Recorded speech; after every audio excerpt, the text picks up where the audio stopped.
إن الحمد لله نحمده ونستعينه ونستغفره ونعوذ بالله من شرور أنفسنا ومن سيئات أعمالنا من يهده الله فلا مضل له ومن يضلل فلا هادي له وأشهد أن لا إله إلا الله وحده لا شريك له وأشهد أن محمدًا عبده ورسوله يا أيها الذين آمنوا اتقوا الله حق تقاته ولا تموتن إلا وأنتم مسلمون يا أيها الناس اتقوا ربكم الذي خلقكم من نفس واحدة وخلق منها زوجها وبث منهما رجالا كثيرا ونساء واتقوا الله الذي تساءلون به والأرحام إن الله كان عليكم رقيبا يا أيها الذين آمنوا اتقوا الله وقولوا قولا سديدا يصلح لكم أعمالكم ويغفر لكم ذنوبكم ومن يطع الله ورسوله فقد فاز فوزا عظيما أما بعد فإن خير الحديث كتاب الله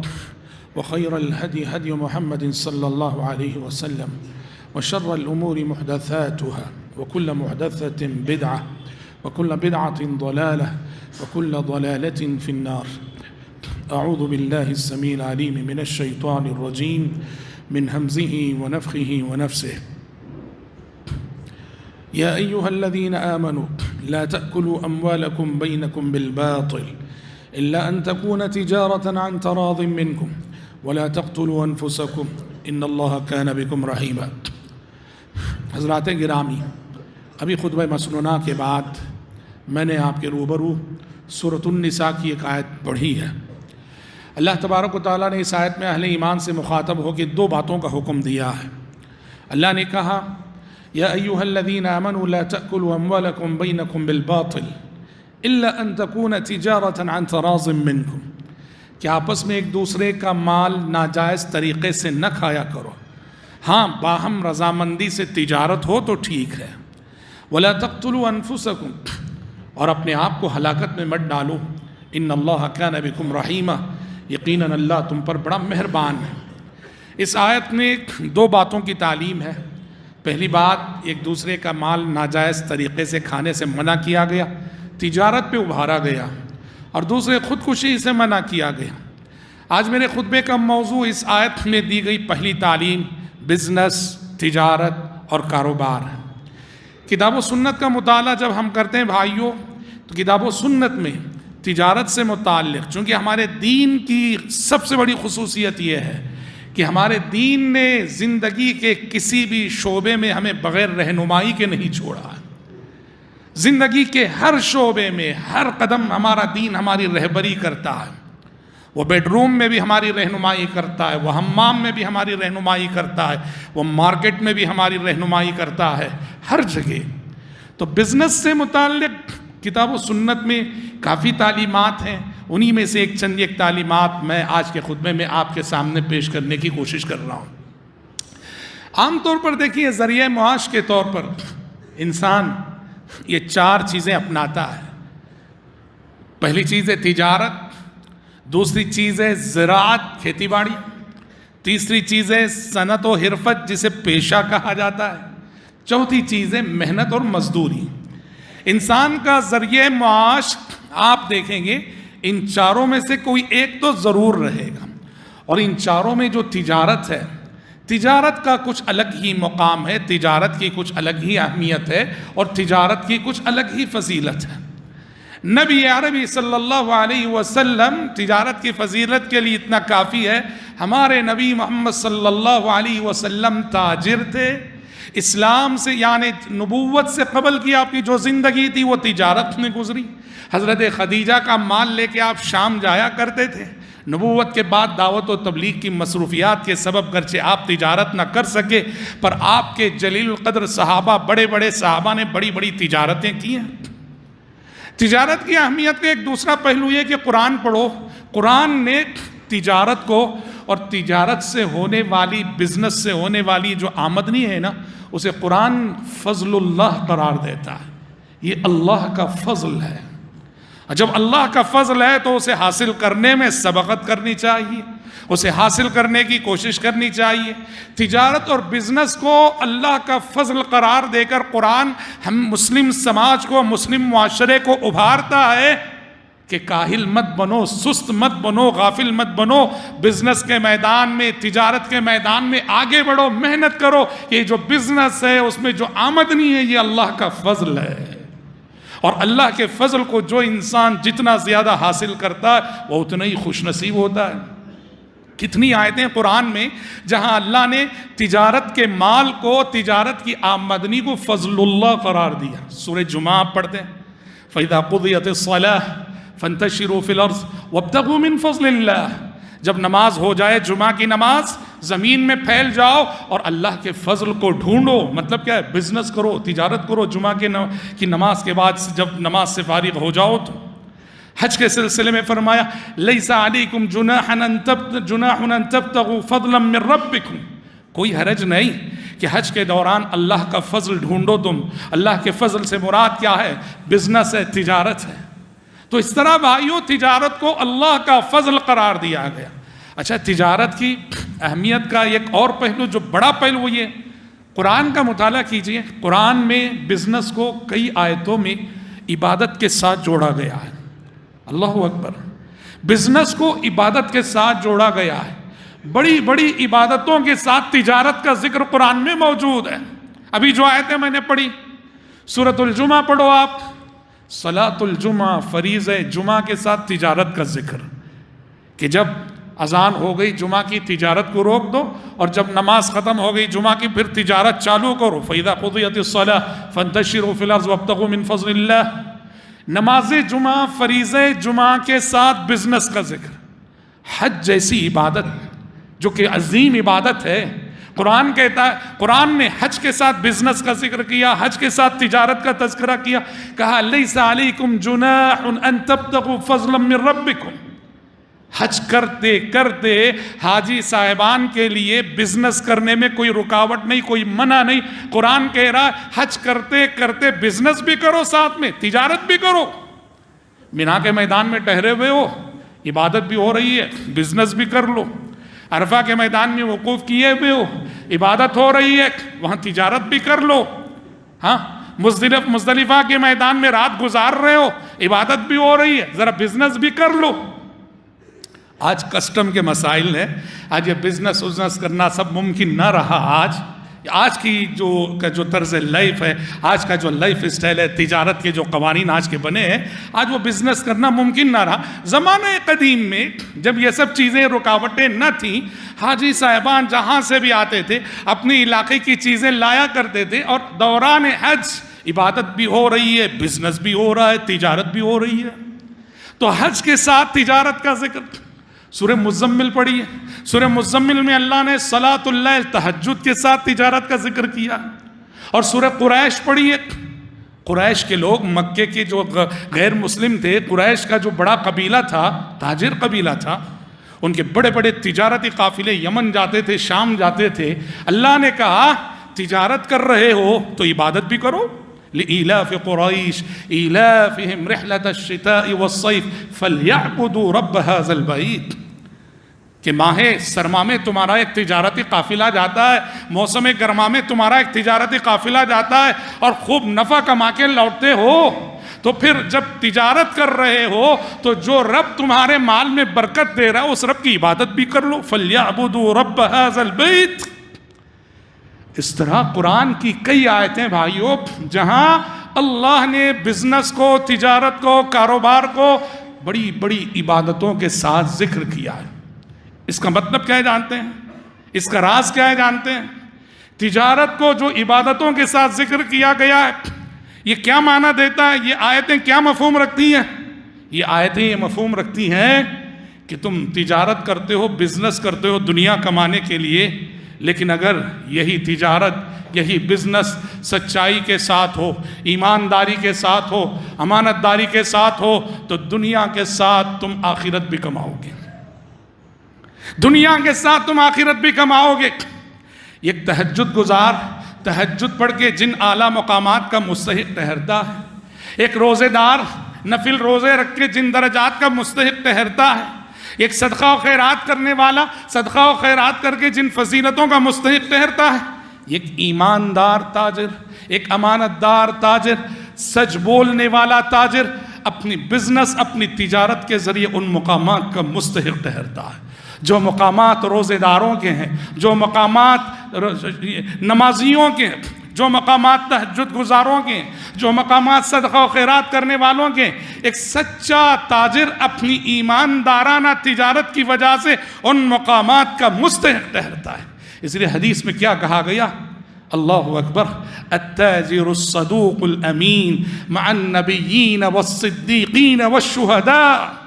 ہر ایماندار اور امانت دار بزنس مین کے لیے اتنی بڑی بشارت ہے، وہ جتنا بھی خوش ہو اس پہ کم ہے۔ آپ نے فرمایا التاجر الصدوق الامین، سچ بولنے والا تاجر، امانت دار تاجر، کل حشر کے میدان میں جب قیامت قائم ہوگی، نہ صرف یہ کہ جنت میں جائے گا، بلکہ اس کی سچائی کے سبب، ایمانداری کے سبب، امانت داری کے سبب اسے جنت الفردوس میں پیغمبروں کی صحبت نصیب ہوگی، صدیقین کی صحبت نصیب ہوگی، شہداء کی صحبت نصیب ہوگی۔ بھائیوں غور کرو کہ اسلام نے بزنس کو کس نظر سے دیکھا ہے، اس کا درجہ کتنا بلند کیا ہے۔ آپ سچ بول کے بزنس کر لیتے ہیں، اتنے بڑے مقامات آپ کو مل رہے ہیں۔ اور یہ بھی حقیقت ہے کہ جہاں فضیلت جتنی بڑی ہوتی ہے، وہ کام بھی اتنا ہی مشکل ہوتا ہے۔ بزنس میں ہمیشہ سچ بولنا، بزنس میں ہمیشہ ایمانداری کے تقاضوں پہ قائم رہنا، بزنس میں ہمیشہ امانت داری کے تقاضوں پہ قائم رہنا ایک بہت بڑا چیلنج ہے۔ اس لیے کہ یہ جھوٹوں کے درمیان رہ کر سچ بولنے کا کام ہے، بے ایمان لوگوں کے درمیان رہ کر ایمانداری کا ثبوت دینے کا چیلنج ہے۔ سب سچے ہوں، سچوں کے درمیان رہ کر سچ بولنا آسان ہے۔ سب جھوٹے ہوں، مارکیٹ پورا جھوٹ بول رہا ہو، جھوٹوں کے درمیان رہ کر سچ بولنا بڑا دشوار ہوتا ہے۔ سب امانت دار ہو، امانت داروں کے ساتھ رہ کر امانت داری کا ثبوت دینا آسان ہے۔ پورا مارکیٹ بے ایمانی کر رہا ہو، ایسے بے ایمانوں کے درمیان رہ کر امانت داری کا ثبوت دینا بہت بڑا چیلنج ہے۔ اسی لیے شریعت نے ایماندار اور امانت دار تاجروں کے رتبے کو اتنا بلند کیا کہ تم اگر اپنے بزنس میں، اپنے کاروبار میں، مارکیٹ میں بیٹھ کر اپنی ایمانداری، امانت داری اور زبان کی سچائی کی حفاظت کر لو گے نا، تہجد نہ پڑھ کے تہجد گزاروں کا مقام پاؤ گے، نفل روزے نہ رکھ کر روزے داروں کا مقام پاؤ گے، اعلیٰ سے اعلیٰ عبادت گزاروں کا مقام تم پاؤ گے۔ حضرات، انسان کا جو بزنس ہے، تجارت ہے، کاروبار ہے، یہ انسان کے تقوی کا آئینہ دار ہوتا ہے کہ تقوی میں ہم کہاں کھڑے ہیں، یہ ہمارا بزنس بتاتا ہے۔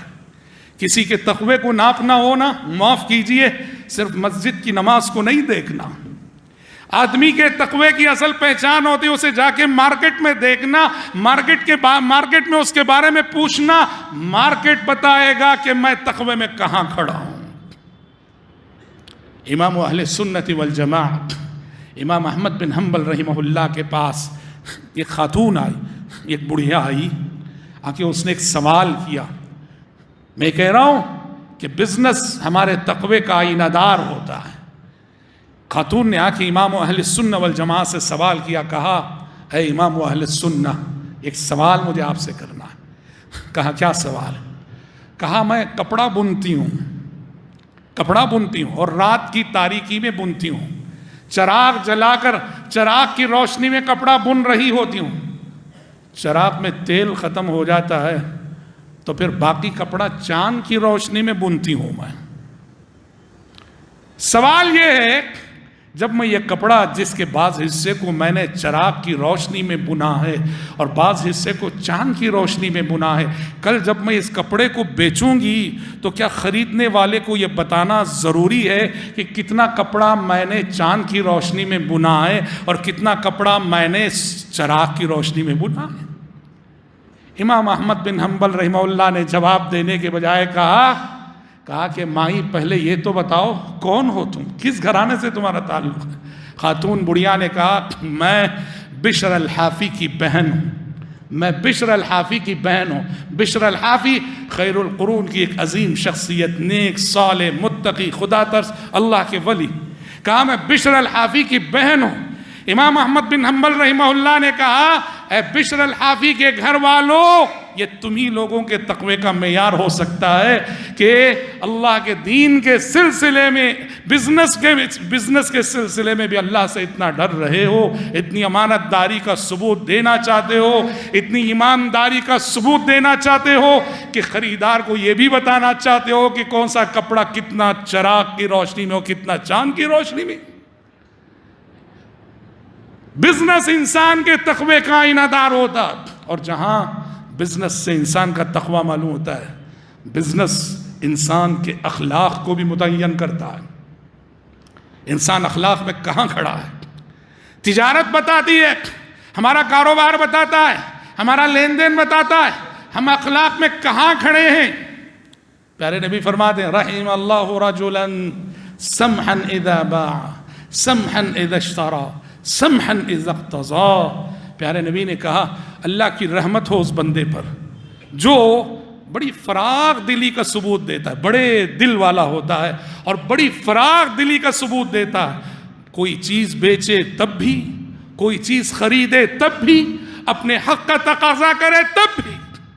کہا اللہ کی رحمت ہو ایسا کیریکٹر رکھنے والے تاجر پر، بزنس مین پر، خریدتا ہے تو بھی فراغ دلی کا ثبوت دیتا ہے سامنے والے کے ساتھ، بیچتا ہے تب بھی فراغ دلی کا ثبوت دیتا ہے سامنے والے کے ساتھ، اور حق ہے، حق کا مطالبہ کرتا ہے تو بھی زور زبردستی سے نہیں، فراغ دلی کے ساتھ۔ کیا مطلب ہے فراغ دلی کا؟ مطلب کیا؟ آپ اور ہم بازار جاتے ہیں، مارکیٹ جاتے ہیں کوئی بھی چیز خریدنے کے لیے، تو ٹھیک ہے کہ ہم خریدتے ہوئے ہمیشہ ہمارا معیار یہ رہتا ہے کہ ہمیشہ ہم کوالٹی کی چیز خریدیں، اچھی سے اچھی چیز خریدیں، بہتر سے بہتر چیز خریدیں۔ لیکن میرے بھائیوں، جب مارکیٹ جاؤ نا تو کبھی اپنی کوالٹی میں کمپرومائز کر کے ذرا کبھی اپنی ترکاری اس بوڑھے تاجر سے بھی خرید لو جس کی عمر 80 سال ہے، اس بڑھیا سے بھی کبھی خرید لو جس کی عمر 85 سال ہے، آرام کرنے کی عمر ہے، آرام کرنے کی عمر ہے، اولاد دیکھ نہیں رہی ہے ان بوڑھے والدین کو، انہیں اپنا پیٹ بھرنے کے لیے خود محنت کرنا ہے، نتیجے میں آرام کرنے کی عمر میں وہ صبح سے شام تک 80-85 سال کی عمر میں آ کے مارکیٹ میں بیٹھ کے بزنس کر رہے ہیں۔ ان کے پاس اچھی کوالٹی کے ٹماٹر نہ ہوں گے، اچھی کوالٹی کے بیگن نہ ہوں گے۔ تمہیں چاہیے اگر انسانیت تمہارے اندر زندہ ہے، اپنی کوالٹی میں کمپرومائز کرتے ہوئے روکھی سوکھی جو ترکاری اس خریدار کے پاس، اس تاجر کے پاس ہے، اس سے خرید لو۔ یہ کمانے کے لیے محنت نہیں کر رہا ہے، یہ جینے کے لیے محنت کر رہا ہے، یہ جینے کے لیے محنت کر رہا ہے۔ اپنی کوالٹی میں کمپرومائز کر لو تم، یہی مطلب ہے اللہ کی رحمت ہو اس بندے پر جو فراغ دلی کا ثبوت دیتا ہے، بیچے تب بھی، خریدے تب بھی، اور جو اپنے حق کا تقاضا کرے تب بھی۔ اس طرح سے حضرات ہماری تجارت، ہمارا بزنس ہمارے تقوی کا آئینہ دار ہوتا ہے، ہمارے کیریکٹر کا آئینہ دار ہوتا ہے، اور ہمارے اخلاق کا آئینہ دار ہوتا ہے۔ کتاب و سنت میں بڑی تفصیلی رہنمائی ہمیں ملتی ہے، ہر تاجر کو، ہر کاروباری کو اور ہر بزنس مین کو ان تعلیمات کا ہر قدم لحاظ رکھنا ہے۔ چنانچہ پیارے نبی صلی اللہ علیہ وسلم نے فرمایا کہ وہ اچھا مسلمان نہیں، وہ اچھا مومن نہیں، بھلے سے کتنے حج کیا ہو، کتنے عمرے کیا ہو، کتنی نمازیں پڑھا ہو، جو بزنس میں ایماندار نہ ہو، بزنس میں امانت دار نہ ہو، جس کی زبان سچ نہ بولتی ہو، اچھا مسلمان نہیں۔ اسی لیے آپ نے فرما دیا من غشنا فلیس منا، جو بزنس میں سامنے والے کو کسی بھی قسم کا دھوکہ دے وہ ہم میں کے اچھے لوگوں میں سے نہیں ہے، نہیں ہے۔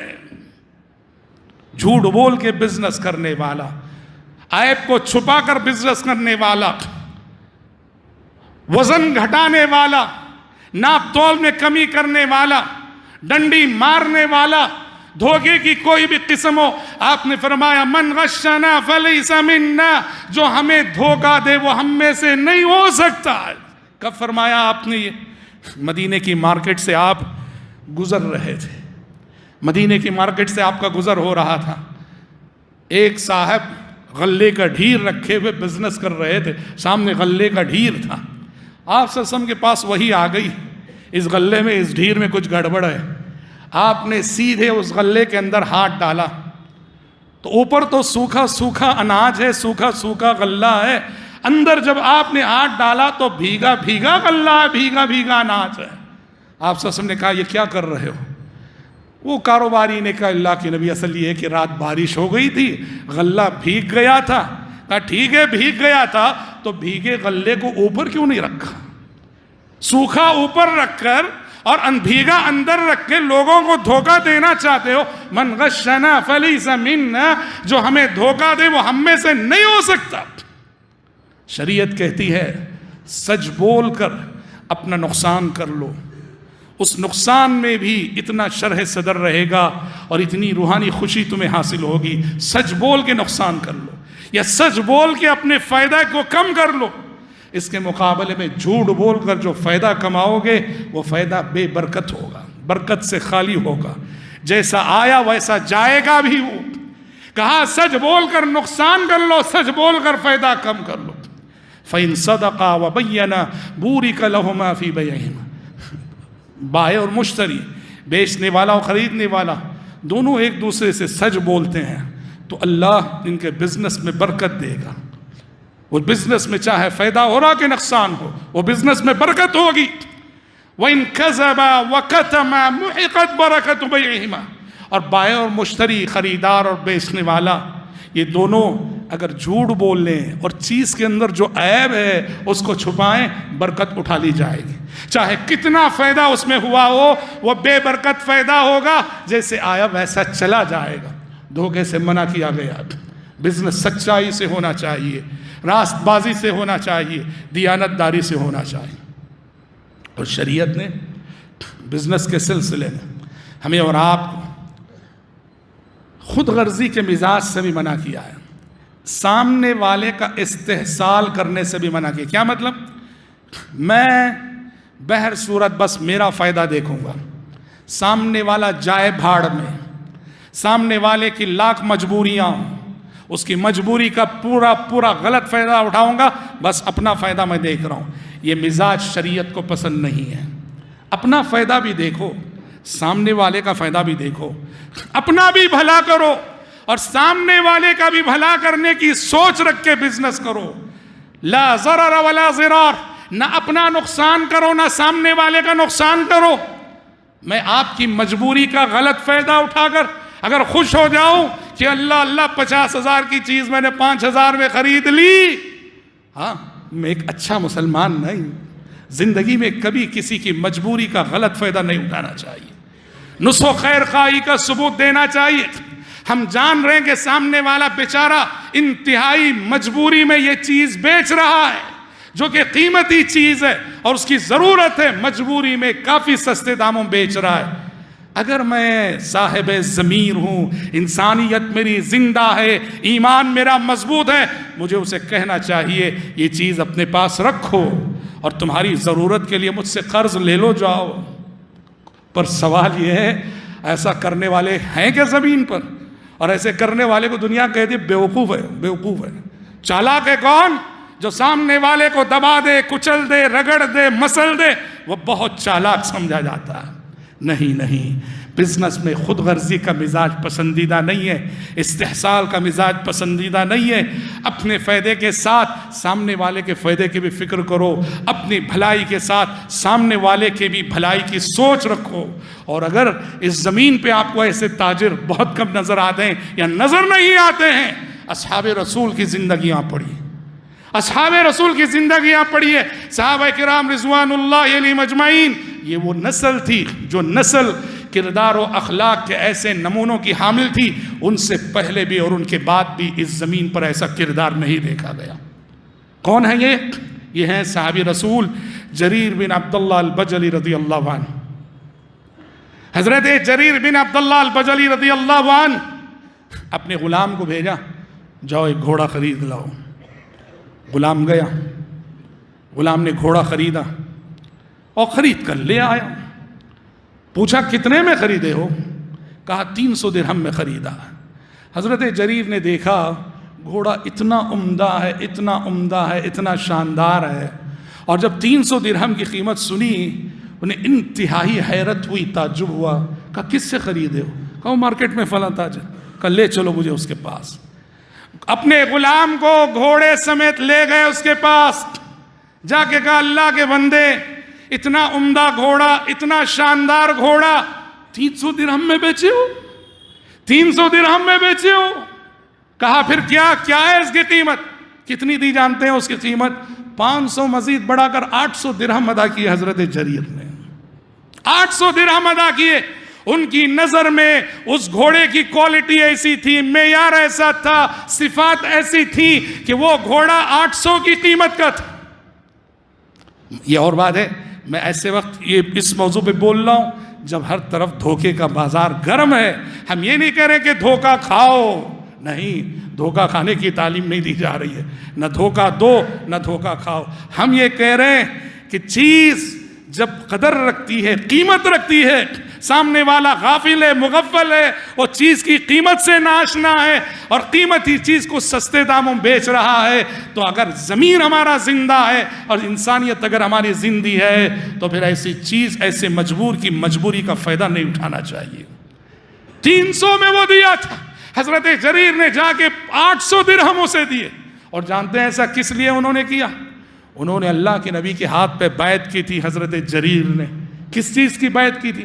النصح لکل مسلم. اللہ کے نبی جب اسلام قبول کیا تھا انہوں نے اس وقت پیارے نبی کے ہاتھ پہ بیعت کرتے ہوئے کہا تھا میں زندگی میں ہمیشہ ہر مسلمان کا بھلا چاہوں گا، ہر مسلمان کا بھلا چاہوں گا، کبھی کسی مسلمان کا نہ برا چاہوں گا نہ برا کروں گا. یہ ان کا وعدہ تھا پیارے نبی سے. اس وعدے کو یاد رکھ کر یوں نبھایا. دیکھیے اللہ اکبر. ہیں ایسے فرشتے اس زمین پر رضی اللہ عنہم اجمعین. یہ اصحاب رسول تھے، یہ پیارے نبی کے صحابہ تھے جن کا کردار اتنا عظیم تھا. تو خود غرضی، استحصال، یہ مزاج اسلام کو ناپسند ہے. اسی طرح سے حضرات جو تعلیمات اسلام نے دی ہیں بزنس سے ریلیٹڈ، اس میں سے ایک یہ بھی ہے، ایک ہوتی ہے ایک فرد کی مصلحت اور ایک ہوتی ہے پورے مارکیٹ کی مصلحت. جب ٹکراؤ ہو ایک فرد اور مارکیٹ کی مصلحت میں تو شریعت کہتی ہے فرد کو مارکیٹ کی مصلحت کی خاطر اپنی مصلحت کی قربانی دینی چاہیے. ایک فرد کی خاطر پورے مارکیٹ کو کی قربانی نہیں دینی چاہیے، بلکہ مارکیٹ کی خاطر ایک فرد کی قربانی دینی چاہیے. کیسے؟ فرض کیجئے کہ زید اناج کا بہت بڑا کاروباری ہے، غلہ اور اناج اس کا کاروباری ہے، اس کے پاس اناج ہے، غلہ ہے. جو غلہ، جو اناج زید کے پاس ہے، اگر مارکیٹ میں وہ اویلیبل نہیں ہے، جبکہ مارکیٹ میں انسانوں کو اس غلے کی ضرورت ہے، تو زید کو چاہیے کہ فوراً اس غلے کو مارکیٹ میں لائے، مارکیٹ میں اتارے، مارکیٹ میں بیچے، سیل کرے. زید یہ سمجھ کر نہیں ابھی میں اسٹور کر کے رکھتا ہوں، 5 مہینے رکھتا ہوں تاکہ قیمت 2 گنی 3 گنی 4 گنی ہو جائے تو تب میں بیچوں گا زیادہ سے زیادہ فائدہ اٹھانے کے لیے. شریعت کہتی ہے کہ یہاں ایک شخص کے فائدے کے لیے پورے مارکیٹ کو قربان کیا جا رہا ہے. جس چیز کو وہ اسٹور کر کے رکھ رہا ہے، مارکیٹ میں اس کی ضرورت ہے، وہ اگر مارکیٹ میں نہیں لا رہا تو پھر مارکیٹ میں انسانوں کو وہ چیز نہیں مل رہی ہے، تو پھر زید کے لیے اسے اسٹور کر کے رکھنا منع ہے. اسی کو عربی زبان میں شریعت کی اصطلاح میں احتکار کہتے ہیں، ذخیرہ اندوزی کرنا. ہاں جو چیز وہ یعنی اسٹور کر کے رکھ رہا ہے وہ مارکیٹ میں اویلیبل ہے، دوسرے تاجروں کے پاس بھی ہے، اگر وہ اسٹور کر کے رکھتا ہے کچھ فرق پڑنے والا نہیں زیادہ تو ٹھیک ہے، وہ اسٹور کر کے رکھ سکتا ہے. سچویشن ایسا ہے کہ جو چیز اس کے پاس ہے اگر وہ مارکیٹ میں لائے تو ہی وہ انسانوں کو ملے گی. تب ایسی صورت میں اس کے لیے ضروری ہے کہ جو قیمت ہو مارکیٹ میں اسے آج ہی اور ابھی لانا پڑے گا. اپنے مستقبل اور فیوچر کے فائدے کے لیے عامت المسلمین اور عام انسانوں کی مصلحت کو قربان نہیں کیا جائے گا. یہ ہماری شریعت کے محاسن میں سے ہے کہ جب ایک آدمی کا فائدہ معاشرے اور سماج اور مارکیٹ کے فائدے سے ٹکراتا ہے تو ایک آدمی کے فائدے کو قربان کیا جائے گا، سماج، معاشرے اور پورے مارکیٹ کے فائدے کو قربان نہیں کیا جائے گا. شریعت نے بزنس سے متعلق جو تعلیمات دی ہیں ان میں سے ایک بات یہ بھی ہے، پارٹنرشپ میں بزنس ہوتا ہے اور اس کے اصول شریعت نے بتائیں، پارٹنرشپ میں بزنس کرنے کے اصول کیا ہیں وغیرہ. لیکن وہیں ایک بات شریعت یہ بھی کہتی ہے کہ اسلامی اصولوں کے مطابق ہی صحیح پارٹنرشپ آپ کریں، لیکن شریعت نے ایک بات کہی ہے کہ پارٹنرشپ میں بزنس کر کے ایمانداری اور امانت داری کا ثبوت دینے والے پارٹنر بہت کم ہیں. سورہ صاد میں پڑھی، اللہ نے کہا وَإِنَّ كَثِيرًا مِّنَ الْخُلَطَاءِ لَيَبْغِي بَعْضُهُمْ عَلَى بَعْضٍ، کہ اکثر پارٹنر جو بزنس پارٹنر ہوتے ہیں اس میں اکثریت ایک دوسرے پہ ظلم کرتی ہے. إِلَّا الَّذِينَ آمَنُوا وَعَمِلُوا الصَّالِحَاتِ وَقَلِيلٌ مَّا هُمْ، ایمان والوں کے سوا، اور وہ بہت تھوڑے ہیں جو پارٹنرشپ میں بزنس کرتے ہوئے ایک دوسرے کے ساتھ ایمانداری اور امانت داری کا ثبوت دیتے ہیں. یہ ان لوگوں کے لیے بہت بڑا میسج ہے، پیغام ہے، جو ایک دوسرے پر اندھا بھروسہ کر لیتے ہیں. بھروسہ کرنا ضروری ہے مگر بھروسہ اندھا نہیں ہونا چاہیے. ہاں، اندھا بھروسہ نہیں کرنا چاہیے. آج اندھا بھروسہ کرو گے کل پچھتاؤ گے. شریعت کہتی ہے کہ اندھا بھروسہ بھی مت کرو. بھروسہ کرنا ضروری ہے اس زندگی میں ایک دوسرے پر اندھا بھروسہ نہیں ہونا چاہیے. اور پھر ایک اور بڑی اخلاقی تعلیم شریعت نے دی ہے جسے بتا کر میں اپنی گفتگو کو ختم کرتا ہوں. آپ صلی اللہ علیہ وسلم نے کہا، ساری تعلیمات دی، ایمانداری سے کرو، امانت داری سے کرو، راست بازی سے کرو، سچائی سے بزنس کرو.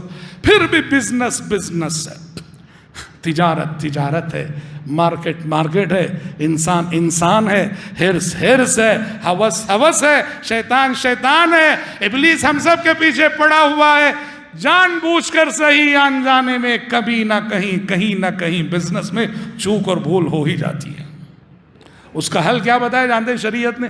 آپ صلی اللہ علیہ وسلم نے کہا، تاجروں سے مخاطب ہو کر، کاروباریوں سے مخاطب ہو کر، جو بزنس مین حضرات ہیں ان سے مخاطب ہو کر ایسا کرنا، شوبوا بیعکم بالصدقہ، کہ جب بھی تمہارا کوئی کاروبار ہوتا ہے، بزنس ہوتا ہے اور تمہیں کچھ منافع ملتا ہے، فائدہ حاصل ہوتا ہے، اس منافع فائدے کا کچھ حصہ ہمیشہ صدقہ کر دیا کرو. کیا ہوگا؟ اس سے یہ ہوگا کہ بزنس میں، کاروبار میں انسان ہونے کی حیثیت سے کبھی جھوٹ نکل گیا، کچھ بھی ہو گیا بشری تقاضے، تو تمہارے اس صدقے سے تمہاری وہ غلطی معاف ہو جائے. تاجر حضرات کو، کاروباریوں کو یہ عظیم تعلیم جو شوبوا بیعکم بالصدقہ کی تعلیم ہے اسے ہمیشہ مد نظر رکھنا چاہیے. اللہ نے آپ کو نوازا ہے، دیا ہے، ہاں، آپ ایسا کرو، ہر مہینہ کسی بیوہ کو راشن دلا دیا کرو، ہر مہینہ کسی یتیم کے تعلیمی اخراجات برداشت کر لیا کرو، ہر مہینہ کسی غریب کا علاج کرا دیا کرو، کسی قرضدار کا قرض کا بوجھ اتار دیا کرو. مدد کرنے کی بڑی صورتیں ہو سکتی ہیں. بہرحال آمدنی کا کچھ حصہ صدقہ کر دو گے تو بزنس میں، کاروبار میں جو بھی بشری تقاضے ہو چکے ہیں رب العزت وہ معاف کر دے گا. دعا ہے رب العزت سے پروردگار عالم مجھ کہنے والے کو، آپ سبھی سننے والوں کو، نہ صرف ہماری تجارت اور ہمارا کاروبار، زندگی کے ہر معاملے کو شریعت کے دائرے میں، اسوہ نبوی کے روشنی میں انجام دینے کی توفیق عطا فرمائے. اللہم آمین. اعلان پر میں اپنی گفتگو ختم کرنا چاہوں گا کہ ڈائلیسس کے مریضوں کو آپ سب بھائی الحمدللہ سال ہر سال سے اپنا قیمتی تعاون پیش کر رہے ہیں. 262 مریضوں کو چار مینار ٹرسٹ بورڈ سے تعاون دیا جا رہا ہے. آج کے جمعہ کا چندہ ڈائلیسس کے انہی مریضوں کے لیے خاص کیا گیا ہے. گزارش ہے آپ سبھی سے، ماں بہنوں سے، کہ ان اپنے مجبور بھائی بہنوں کی مدد کرتے ہوئے جائیں. اللہ آپ کے صدقات و خیرات کو قبول فرمائے. اللہم آمین. بارک اللہ لنا ولکم فی القرآن العظیم ونفعنا وإياكم بما فيه من الآيات والذكر الحكيم إنه تعالى جواد كريم ملك بر رؤوف رحيم رب حليم.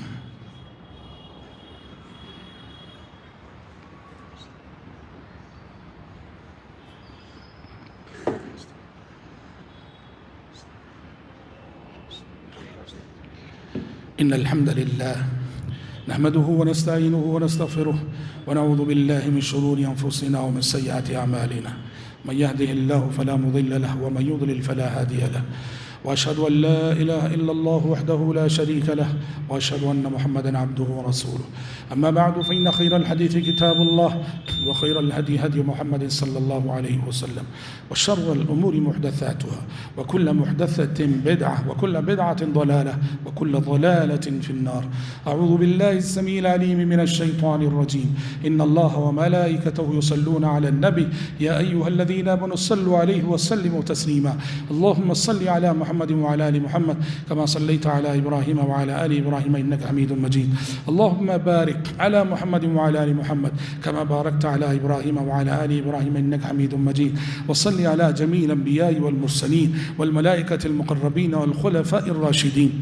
اللهم انصر من نصر دين محمد صلى الله عليه وسلم واجعلنا منهم آمين، واخذل من خذل دين محمد صلى الله عليه وسلم ولا تجعلنا منهم آمين.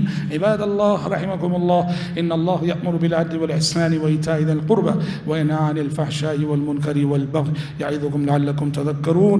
واذكروا الله يذكركم وادعوه يستجب لكم ولذكر الله أكبر والله يعلم ما تصنعون.